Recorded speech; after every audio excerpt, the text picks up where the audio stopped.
So I am recording now. I hope you guys are doing well. I see some more faces. Good. Your beautiful faces.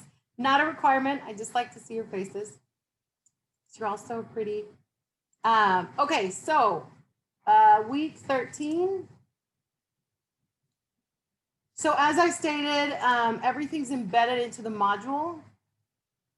And you should be able to see it now. Like I said, if you weren't able to see it, it was because it wasn't available to you. So what I've done is I embedded, they're not really readings. They're more, so I'll start at the bottom here.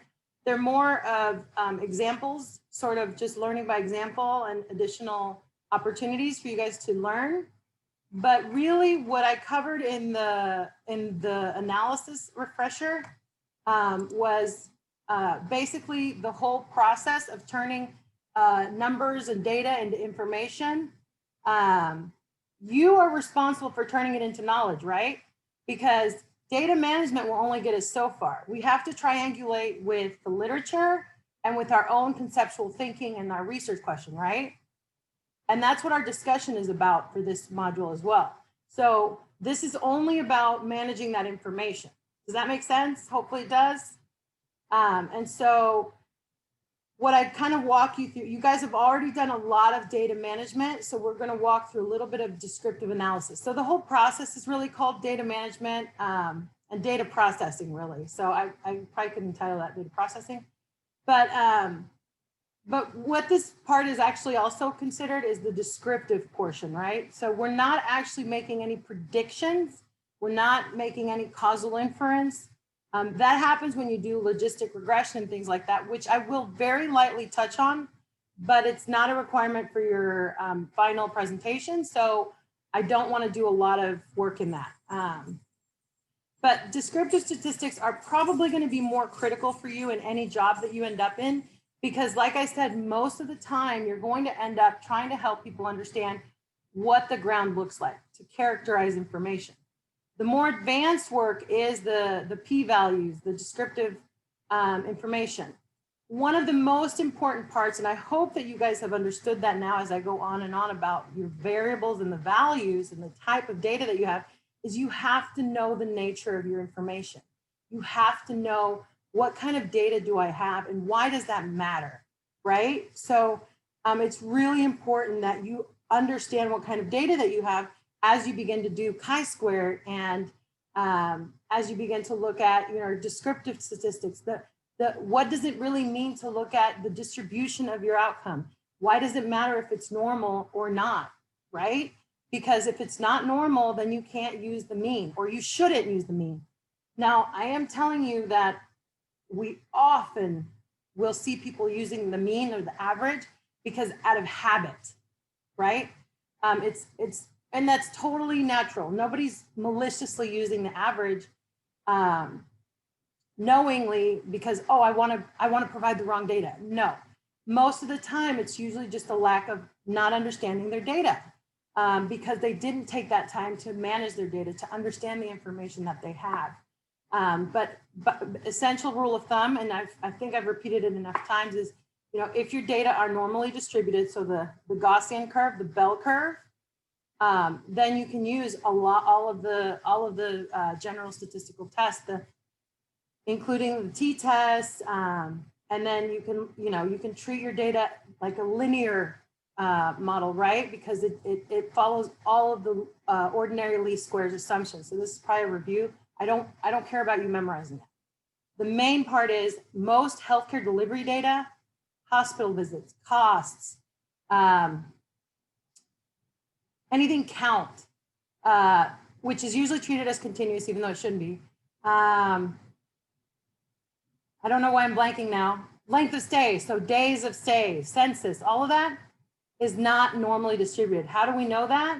Well, we know that because A, there's a lot of zeros. B, there's it's either going to be kurtotic and skewed to the left or right. It's right skewed, so there's a lot of zeros and very few but very high numbers for the high utilizers, right? So all of that tells you right away. That doesn't mean you assume it. You look. I want you always to verify, right? Trust but verify. that this data are not normally distributed, right? And so when you do that, you can truly get a better estimate of what you're looking at. And that's typically going to be your median. And that's why we also need to make sure we understand the nature of our variables. What kind of variables? And so I kind of go through, and these are kind of the four main descriptive tests that we use just to look at group differences, just to look at differences, right? And before I start this though, I want to know, I want at least 3 impressions of what I'm saying so far. If it's very familiar, totally unfamiliar, anything.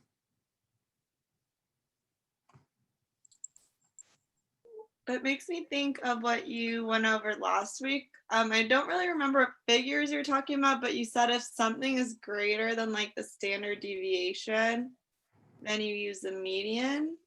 Was that what it was? Yes, the mean. The mean, okay. If the mean is greater than the standard deviation. No, if they're not equal, really, at the end of the day, it's not even greater or less. If it's, that was a positive relationship, but if it's really not equal, right? Because one of the OLS assumptions is that the mean and standard deviation and the mean and the variance are equal, right? And so if they're not equal, meaning that there's no variance, then they're probably not normally distributed. Gotcha. Okay. Now you can do things to your data. We're not doing things to our data. We're just looking at it. So that's why, you know, when you don't have normally distributed data, what we often do, depending on our audience, is we categorize it. So that's why, you know, now I am a health services researcher and epidemiologist. I work in, you know, I work with policymakers and hospital decision makers, just like you will. But if you bring a psychologist in here, he or she will balk at the fact that we categorize so quickly. So there is again, you have to know your audience, right? And does anybody want to guess why psychologists and those that look at incremental psychometrics, so I just gave you the answer, but I was hoping to hide it, why they would not want to categorize things so readily?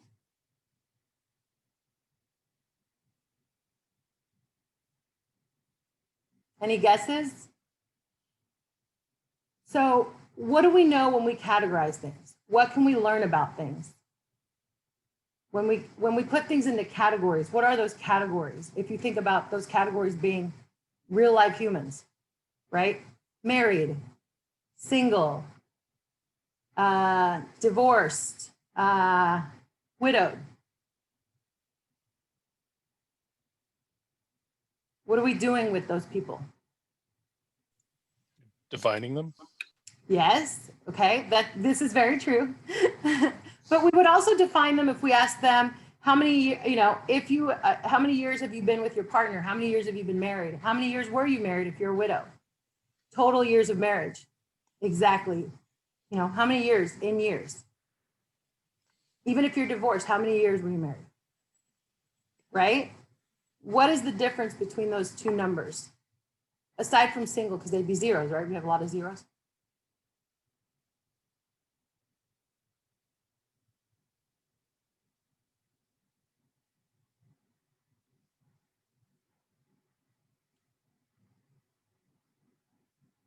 No guesses? You can be totally wrong. This is a safe space. You're not going to get like in trouble. I'm not holding the grade book. So if we think about it, when we categorize, we lose some of that incremental fine scale information, right? So I may know that you're married. I may know that you're divorced. I may know that you're widowed, but I don't actually know the context of that. So I know you're married, but maybe you've been married for 3 weeks. And I know you're widowed, but you might have been married for 35 years or 3 weeks. Does that make sense? So we lose a lot of that incremental knowledge. But for decision-making, things like services, sometimes it's important to really just get a general idea, right? But don't discount the importance of the finer scale data, even though it's a little bit harder to manage, because like I said, psychologists, one of my best friends is a professor of psychology, and we fight all the time over what should and should not be categorized. I'm like, categorize it all, because it's very easy to manage. But when you're a psychologist and you're treating a patient, an incremental change in mood, an incremental change in the depression scale, that's really important, right? So a 1-point change, because that's what they look at. They don't categorize. They look at incremental 1-by-1 change, whereas we look at change from one group to the next group. Does that kind of make sense as to kind of the big difference between categorical and continuous data?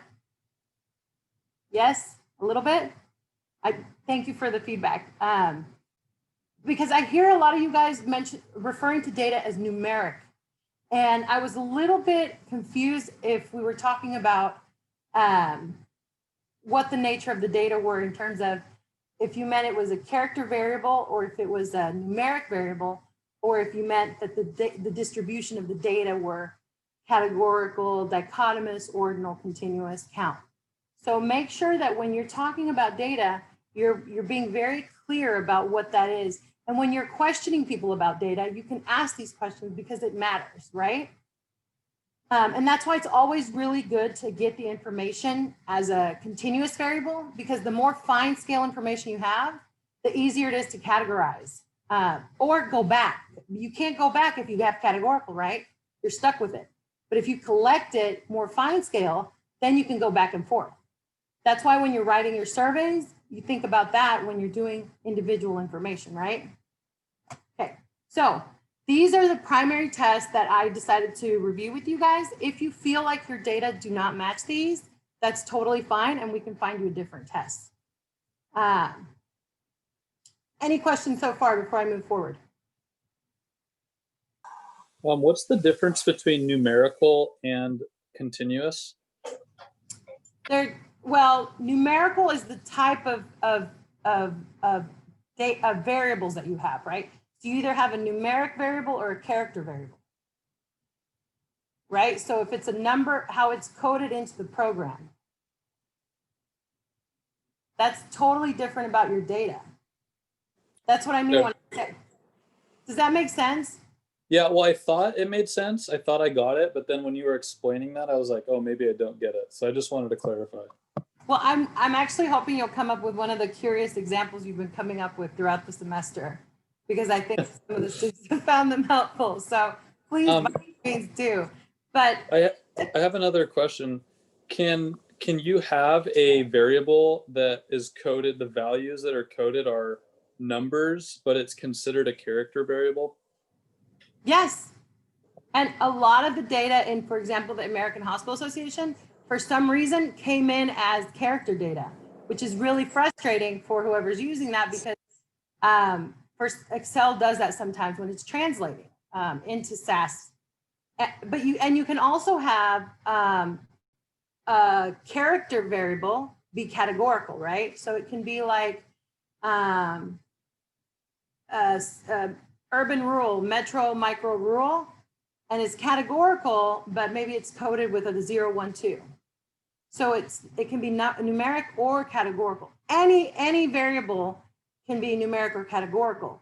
It's the data itself, right? What it contains, the values, that's the data. That's the distribution. That's ordinal, character, et cetera, et cetera. Does that kind of make sense? Yeah, I think so. Yeah, I saw Luke's comment. It happens in Excel all the time. That's the basis from what I asked my question from. Is in Excel you can have numbers, right? But it doesn't see them as numbers. So I'm just wondering if it's the same thing with. Well, and that's the beauty of SAS as well, is that you drive that. So if you have a number, you can force it to become a number. And that's why, if you notice, last week we were coding, I was teaching you how to make a character variable into a numeric variable. So for analysis, right? So when you want to make a pivot table, which is a crosstab in SAS, you need to make them numeric, because that's how it counts. And that's actually another reason why SAS is awesome, because it won't break your pivot tables. So sometimes you want to do that. You want to have a number, for example, if it's a medical record number, you want that to be categorical. And So you might want that to show up as like text because you're not, an MRN. But we would we would still call that character in SAS, but yes. Right. Yes. Yeah. Because some medical record numbers do contain letters. So you do have to be really careful about that. Yeah. So like here, our MRNs are just 5-digit numbers. And if you throw that into a statistical program or into Excel, it's just going to assume their numbers, and it's just something to look out for. But sometimes. And how do we make sure of that? How do we know? What do we do? What's the first thing we do when we pull in our data? Oh, I set the data types. Okay, so what's the first thing we do when we pull in our data in SAS that I've taught you several times over and over and over again? Jake said. Thank you. Say it again. I'm like, oh no. Hey, I'm thinking ETL. You're gonna see an old lady cry. Okay, and by doing brought content, you can see, oh, this came in as numeric, but I know that I have letters in some of my variables, so I need to make sure that I treat it like character. SAS won't punish you as badly as other programs do. So even if it stays numeric, you typically wouldn't use MRN and number anyway. You'll probably just use it as a count, like a density variable, which for a histogram, for example, which we have an example of. But so that helps you get away with that. So does this kind of help make sense a little bit? I love, because you guys realize, like, your first week, the conversations you're having now, you sound like data managers. So this is exactly the kind of conversations that you're hoping to have when you're more comfortable with managing information. So I'm really happy to be hearing these conversations. More questions, or I'm going to move forward? Everybody good? Okay. So what I did is I wrote out the code for a lot of these, and then I gave you the output. And then I also actually, I'll show you on the next page, but I actually printed out all of the code for you guys. So you guys have the code in a PDF in the next file. That's what I was actually loading up because I didn't want to give it to you right away. But so the first and most common test is the t-test, but that assumes a normal distribution of your continuous data, right? So it's not often that you'll use this, and most of the time it will be an independent samples t-test. And then the example I gave you was actually an independent samples t-test, which would just be this part, but I'm doing it by comparison of two different variables. So I actually did, I can't even remember what I did here. I think I compared, oh, actually this is in the other code. So I gave you a comparison of a dichotomous variable. So this is yes, no. So the X variable, which is categorical, and then this is where your outcome goes, right? So you can treat it as, now mind you, there's two things here. The outcome is continuous or count ordinal, even though you shouldn't use it for this. I'm just telling you, this is what people do all the time. Even though if the distribution is assumed to be normal, it's assuming it's a normal distribution, right? Which, does everybody understand what I mean when I say normal distribution? I mean, aside from the bell curve, what that means, it's forcing it into the assumption that everything is it what, 96, oh God, I can't remember this, I used to have this memorized. 94% of the values are within 2 standard deviations of the mean. 90 something, I can't remember. I'm sorry. Somebody, do you guys know what I'm talking about though? Okay, thank God. 96 sounds right to me. Okay, let's go with that. I might be, and I'm being recorded and I'm lying to my students. Okay, well, we'll just go with that. But that's what we mean when we talk about a normal distribution. So it's forcing it into that assumption. And then it's telling you, is there a difference between these two groups that were yes or no, and that average, right? And so we use this, but I'm going to show you another test in a minute. Now, a paired samples t-test would be something that's like a pre and post test. So I didn't put the code in here. You can easily Google it. Or for example, it's some way that the two samples are interdependent. So a pre or post test would be like, you do an intervention. So you do a baseline, like, how much do you know about SAS at the beginning of class? And then at the end of class, how much do you know about SAS? And then You look at the scores and you compare them. That's a paired sample. So they're interdependent. It could also be performance on 2 scores for the same subject. So most of the time you're going to do independent. And now I realize you can't really see this well. Is that better? There we go. Dr. Shafino, I have a quick question, and this may be stupid, but did we? Don't say that, of course.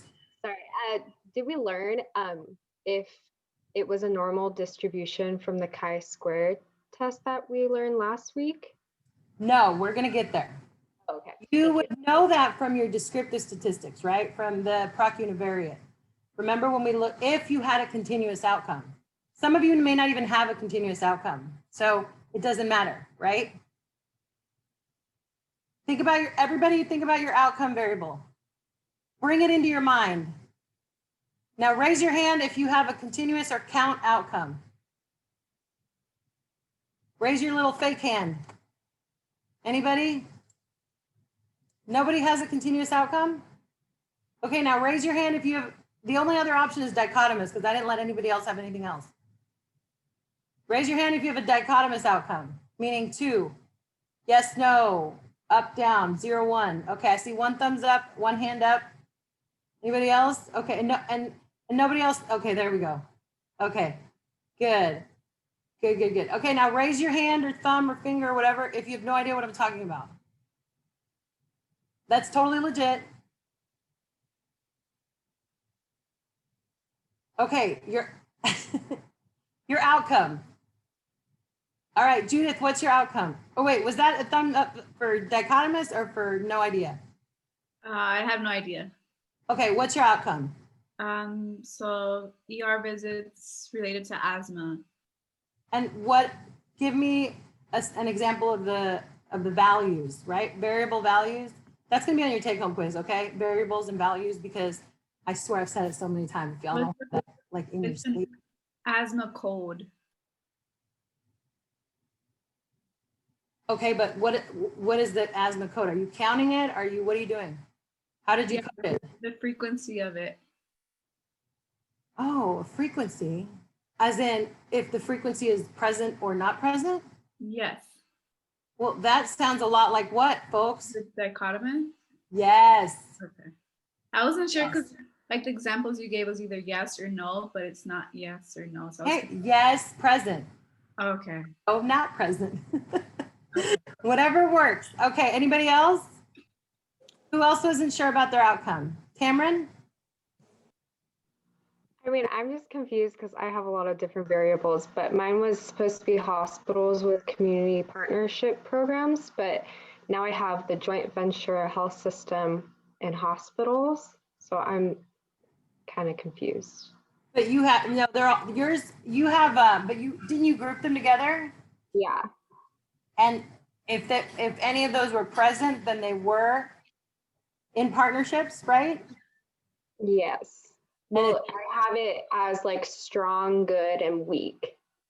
okay, so you have 3 categories for your outcome, right? Yes. All right, I will let you get away with that if you do a chi-square, but you're not going to do a multinomial regression in this class. So you're going to have to group together the strong, any, and none. So you'll make a variable that says any partnerships and no partnerships. Okay. Oh, and I think I found the bug in your code. I was looking at it. Okay, yeah, that was really confusing me as well, but I'll talk to you. Well, yeah. It's a pretty easy fix. I mean, you're still going to be mad about it, but.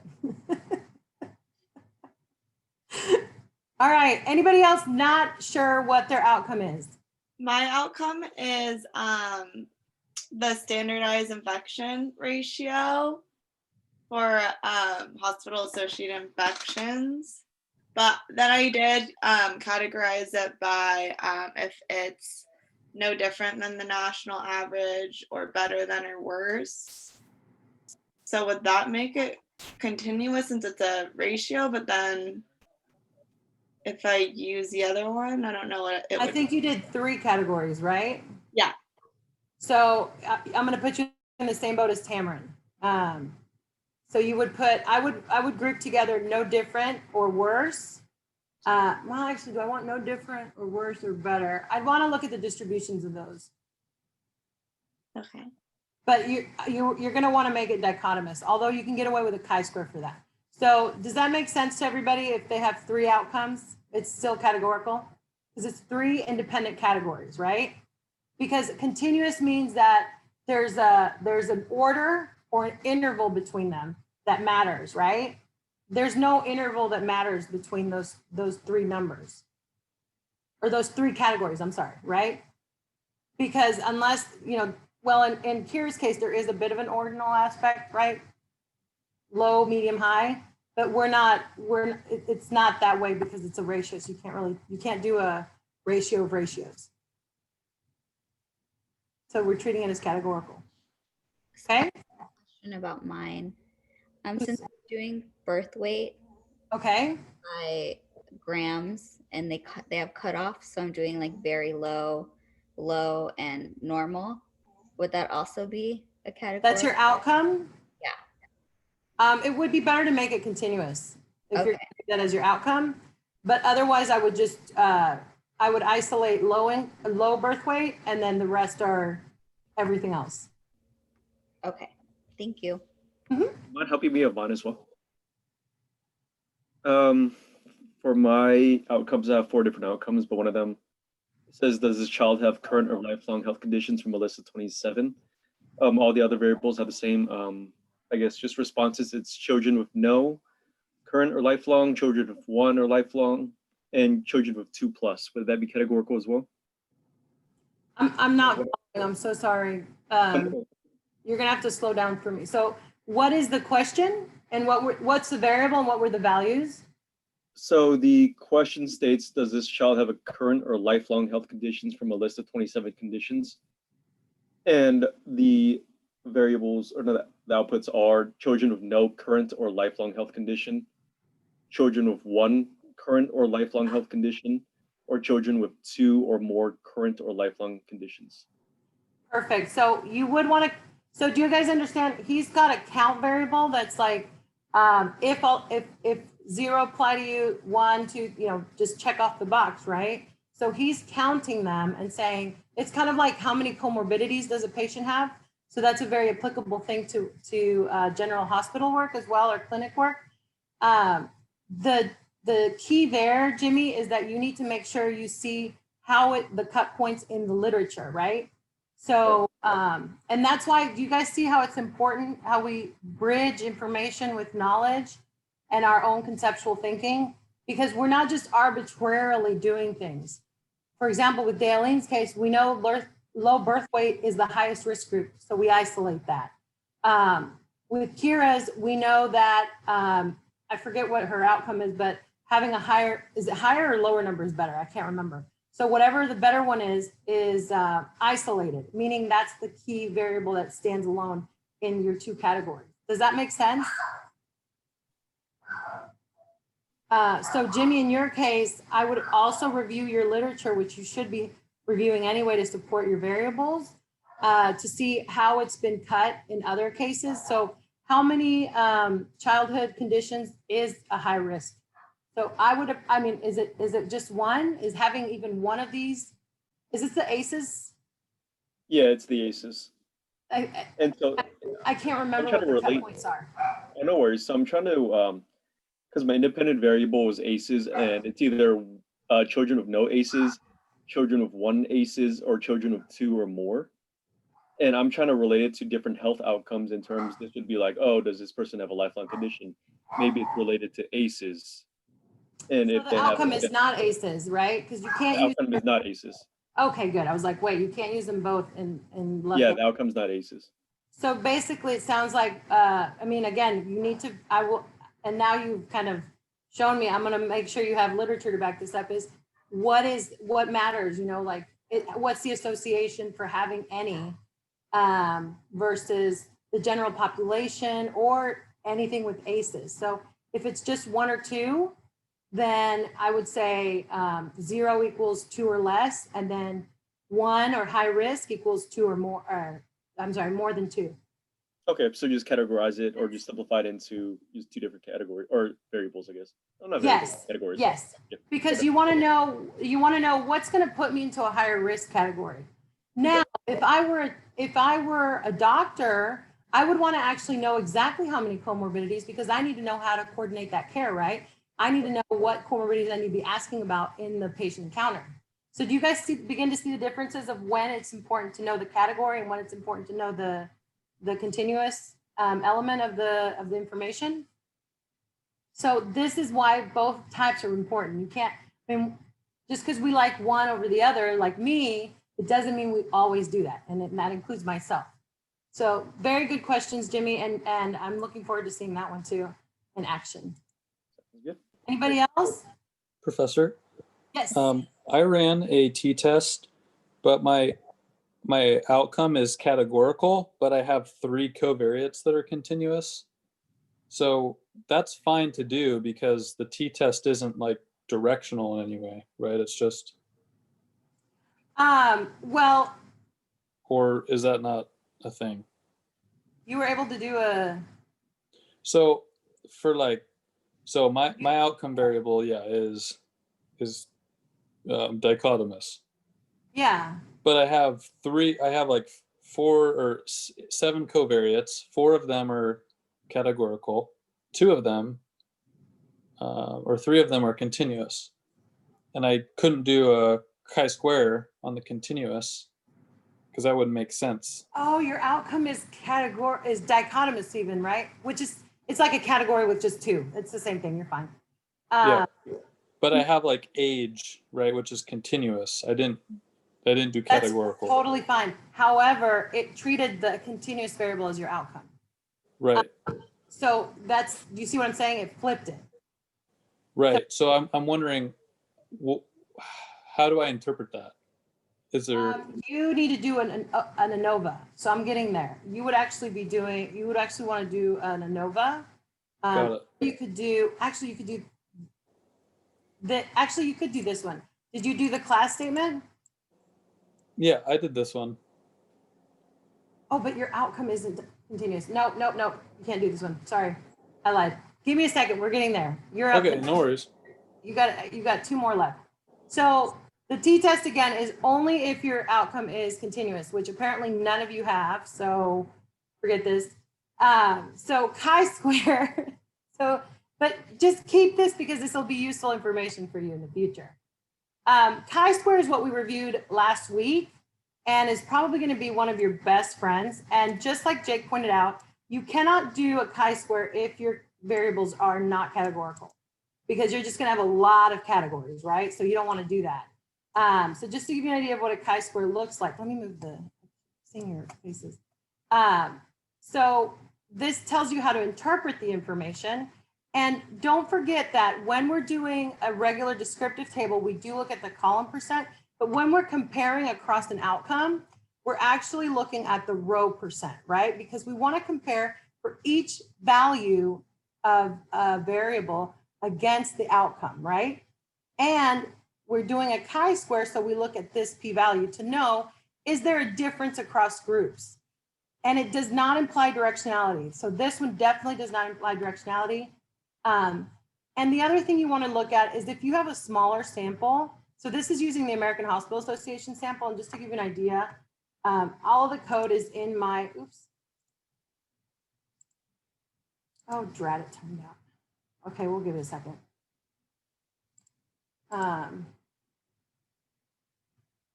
We'll go back to that. All the code is in our Dr. S folder. So you have access to all the code and data if you wanted to try this yourself. And the chi-square is, you look at the p-value here. If you have cells, and a cell is this little square, right? So this has all these cells that has less than n equals 5, then you would also add the exact option up here, just after the chi-square, but before the semicolon. And that's just for a smaller sample. And then it would actually push out Fisher's exact p-value, and you would utilize that p-value. Does that make sense? And this is one way that we build our models, because if we have a significant difference between 2 groups of our outcome, then we know, oh, you know what, this is an important variable that I want to use in my research. And so now, Jake, this is you, but really the next one is you, because the ANOVA assumes normality again. So the ANOVA is where you have categorical X variables, and you have, oh no, this is still for, crap, this is still not gonna help you. Hold on, give me a second.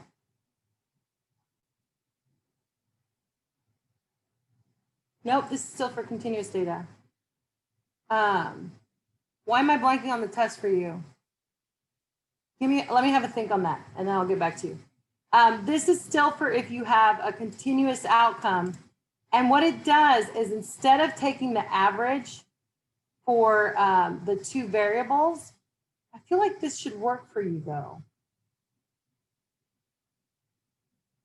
I want you to try to run this, Jake, and I want to see if it works, because for some reason I'm blanking. I'm blanking on you for some reason. But what this does is it takes your categorical variable and it compares the average across, it splits up your outcome into the two categories, and it takes the average of each of the two, right? So unlike a category where you can't, where you just compare 1 to 1 like this, so value, value, value, value, you only have one value here, right? Which is a continuous outcome. You didn't categorize it. So what it does is it takes the average and it shows you the average difference across a continuous outcome. So here I was looking at geriatric service line and hospital beds, and I said, is there a difference in the number of hospital beds for hospitals that offer geriatric service lines and those that don't in hospitals? And so it showed that hospitals that do offer, that don't offer geriatric services have more beds versus hospitals that do offer geriatric services, right? And I hate this thing, I can never suppress that, but that's giving you the count of hospital beds per hospital. So this is the distribution of the hospital bed, and this is the mean, and this is the median. The little diamond is the median. I don't know if you can see it very well. And this gives you the p-value, okay? But again, this is for the average. If you're assuming a non-normal distribution, then you would do a Kruskal-Wallis ANOVA.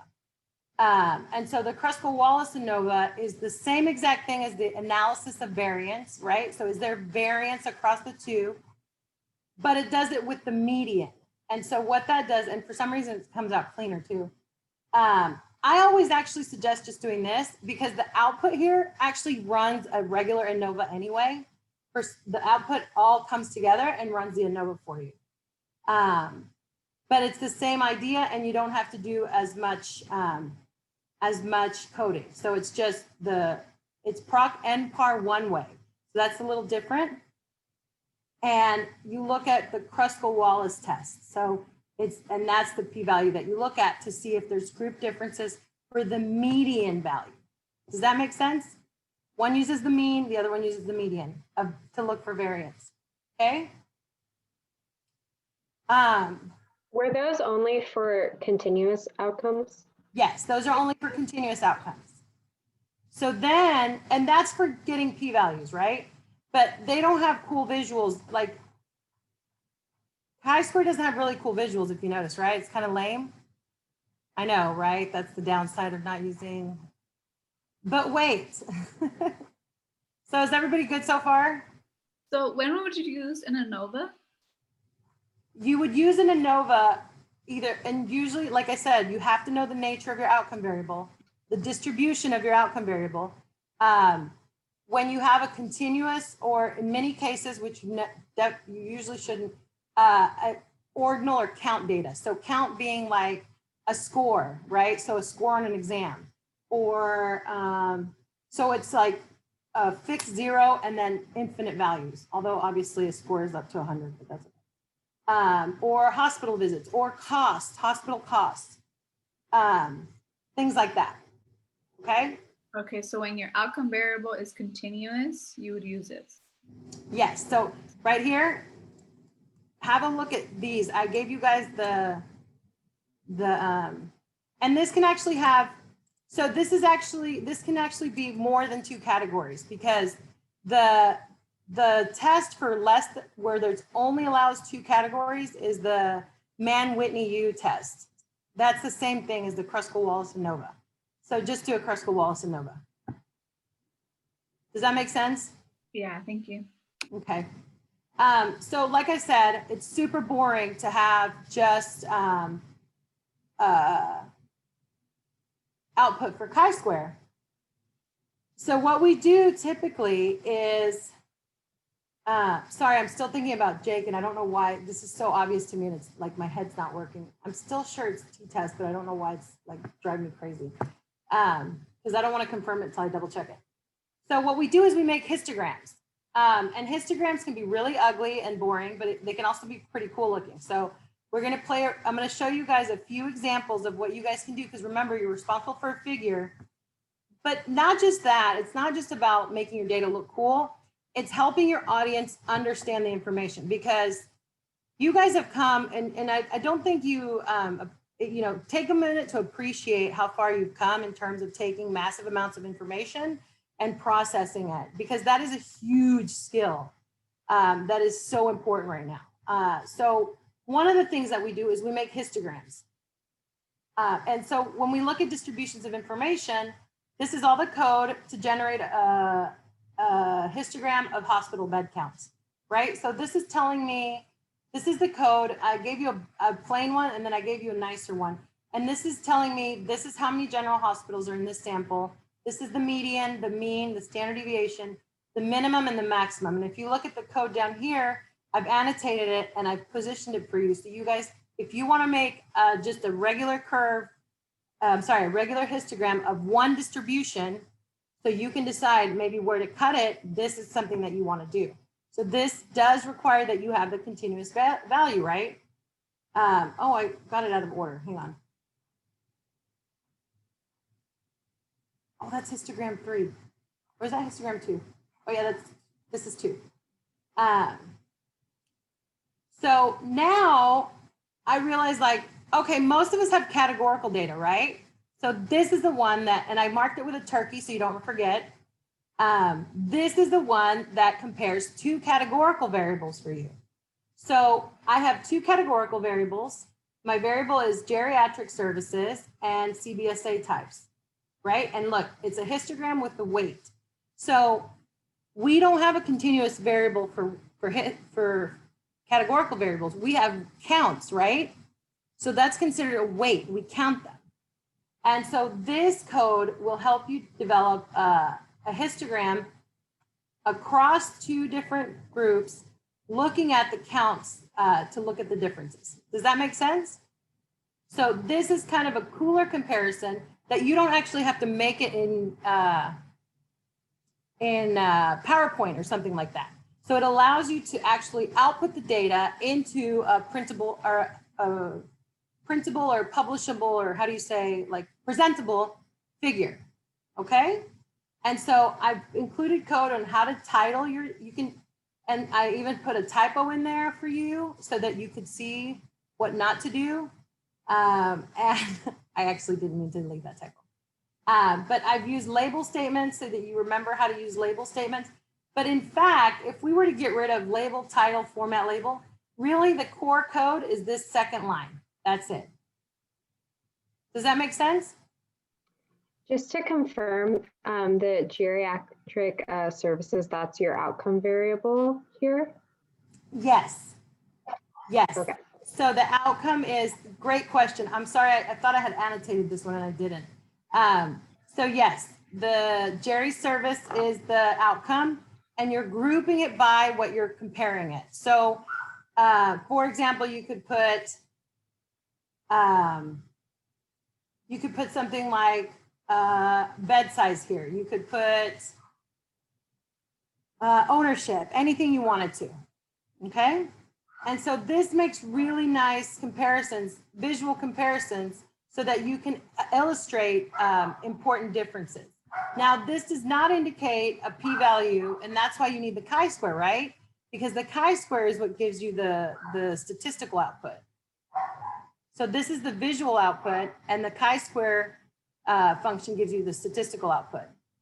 Does that make sense with the differences, you guys? Sadly, SAS does not offer the option to do both at once, unless you do a little bit more formatting. And I have given you links if you want to do that, okay?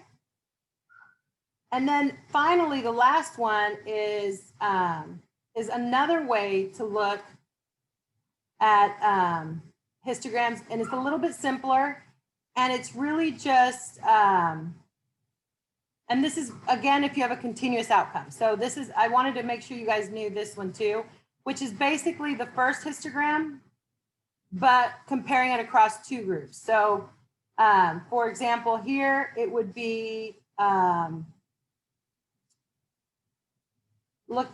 it off. But looking at two groups for geriatric services and hospital beds. So one of these is if geriatric services are offered and are not offered. And my fancy design cut off the numbers, but you can actually panel them by two different groups. And it gives you the opportunity to look at the two different histograms. And this is really helpful when you want to compare two distributions.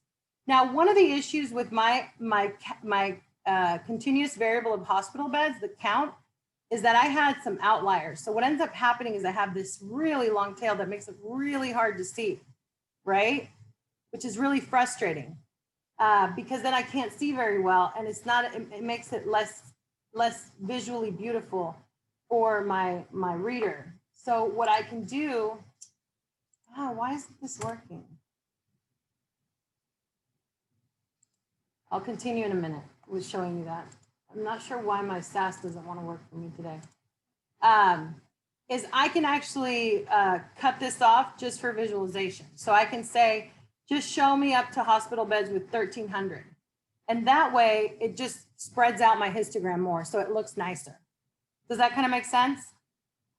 But I think most of you with all your categorical data are going to like the second histogram.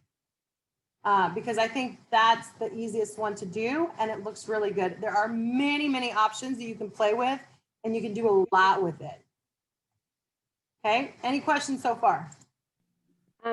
Sorry, another one. When No, it's fine. or like when doing the histogram too, and when choosing your independent variable to compare against the outcome, would you want to choose the variable that you specifically talk about in your hypothesis? I mean, yeah, ideally. Okay. So for example, in your case, what you would look at, your V bar would be your partnerships, you know, yes, no of some kind of partnership, and your group would be what do you find to be one of the significant ones that you say, oh, I'm going to give you the ones that were most significant. So this was system membership, or I don't know, I can't think of anything. Ownership. We're all very significant associated with partnership participation by hospitals. So look at them, look at the differences. Okay. And then you can also do a by statement if you wanted to look at. So for example, here I actually have 3 different variables and I have geriatrics. Oh no, these are just 2. Sorry, I did the other one for tomorrow, next week's class. But this is geriatric services, whether they were offered or not, and by geography. So this is looking at them by metro, micro, and rural. So we can see, and so a person can, so the whole goal, by the way, of making these histograms is you've got to really think about labeling them, which is why I taught you guys the format statements, the value labels, or I'm sorry, the label statements, because you need to be able to know what this says. Your reader needs to be able to know without actually doing anything, right? So you can easily see, okay, I know exactly what this says. So for example, can somebody tell me what this table, what this histogram is indicating? Just without knowing anything, could somebody find any kind of knowledge from this? Can anybody, or just information actually, I would provide the knowledge. Would it be that the metropolitan area has like the most geriatric services based on Perfect. geographic location? Yes, exactly. So I don't have to say a word, right? That means that's what your histogram should do. So always err on the side of the more simple, the better, because remember, you are now the expert in your data. So nobody's going to know anything about your information. So if you don't label it well and you don't label it clearly, you can lose it. Like, look at this, look at my histogram here. It's useless. I just rendered it useless because look, I cut off all the labels because I was using that fancy designer thing. So I can't tell you anything. I don't even know. I think this one is yes, geriatric service, and no, this might be 001 because it's descending. So do you see what I'm saying? Like, what this tells you is how important it is to think about how you label your information, right? And most of these options are generated automatically by SAS. The only difference is data label is what generates the number, the count. This is the count of hospitals. So 325 hospitals offer geriatric services in rural areas. And I could say how many hospitals do not offer geriatric services in micropolitan areas? Go.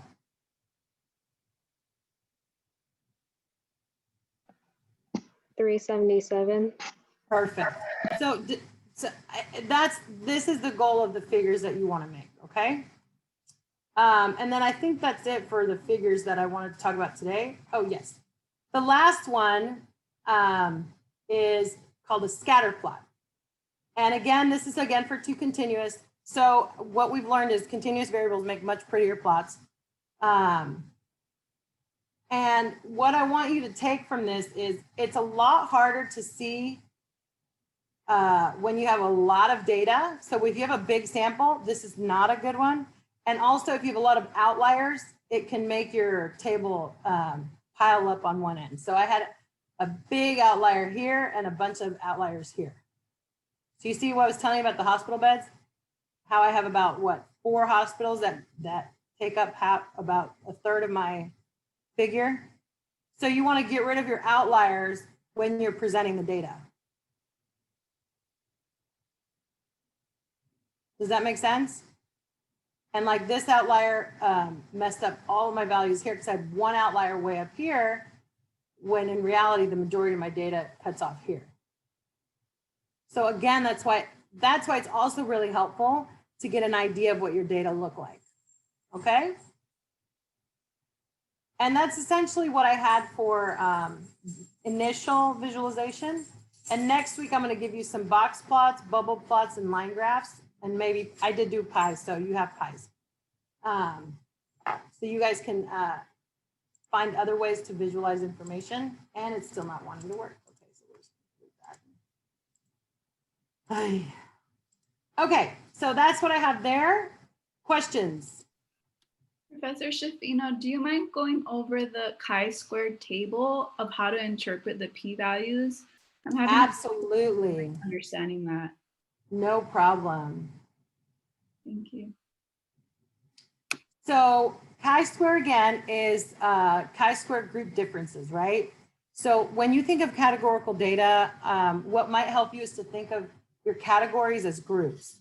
So you're comparing groups across groups, right? So if your outcome is categorical or dichotomous and your independent variable is categorical, then you're basically comparing groups against groups, right?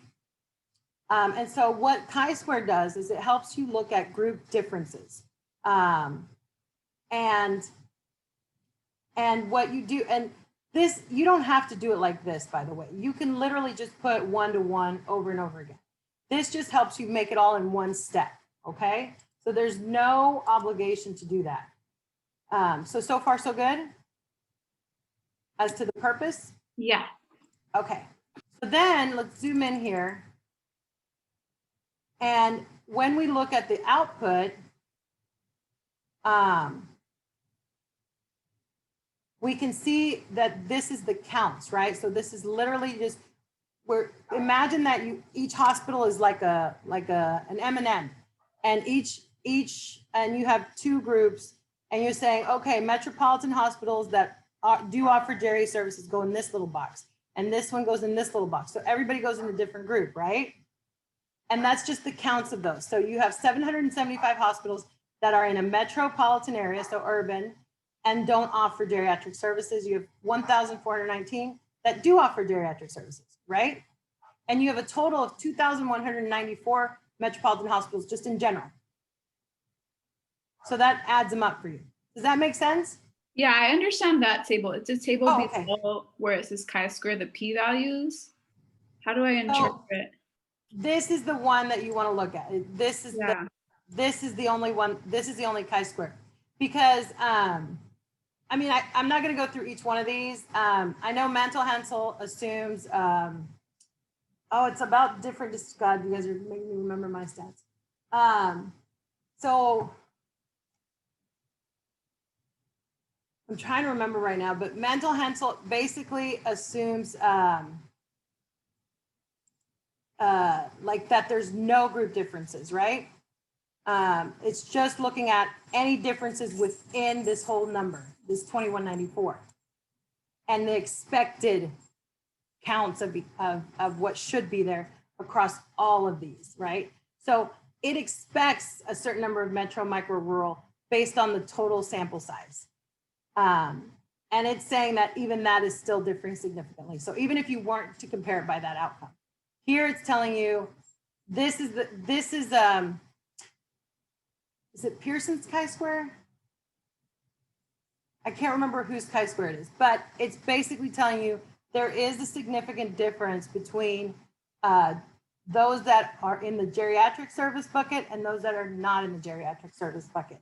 Now, this is where when the question is asked, is a difference just a difference or does it matter, right? So you often hear that, right? We hear, okay, is there a significant difference? When we hear the word significant, that's when we know that the chi-square probability is telling us, yes, this does indicate a significant difference versus, you know, just a difference because there's a difference in the distribution of the data. Or for example, we know that one group is going to be affected by something else. And it doesn't necessarily mean that the data have to be perfectly 50-50 for there to be not significant differences. So this is looking at the differences between your two outcome variables?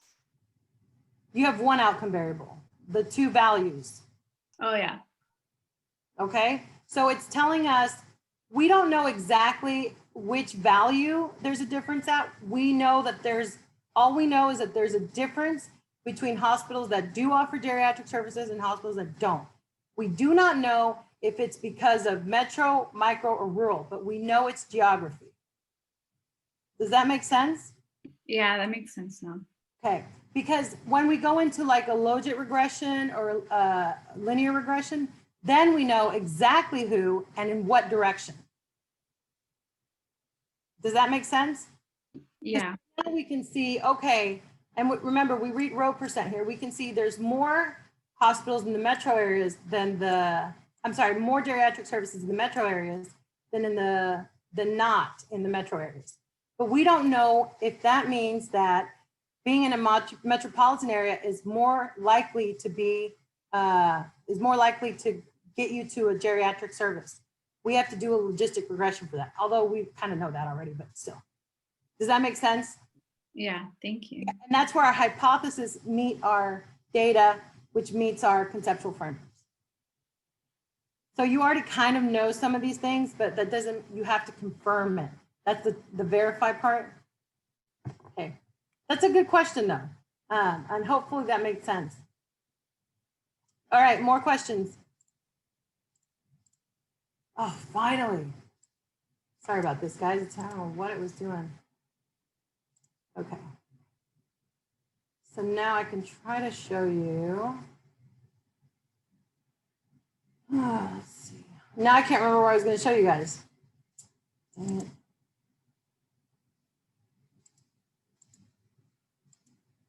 Okay, well, I'll look at it in just a minute, but that's all I have for this part. And then, but I do want to show you, if you have other ideas or you want to start doing other things to your data, this is a great paper that gives you very simple examples of what to do with your data to look at it by different groups. And remember, groups are categorical versus continuous, right? And then this is a little bit more advanced, and then here's additional guidance. And then what I put here is all the code that you see here. It's all right here for you guys to utilize for whatever you might need it. Okay, so if you want to review a value statement, if you want to review a where statement, how to make a variable, how to recategorize. Here's the t-test part.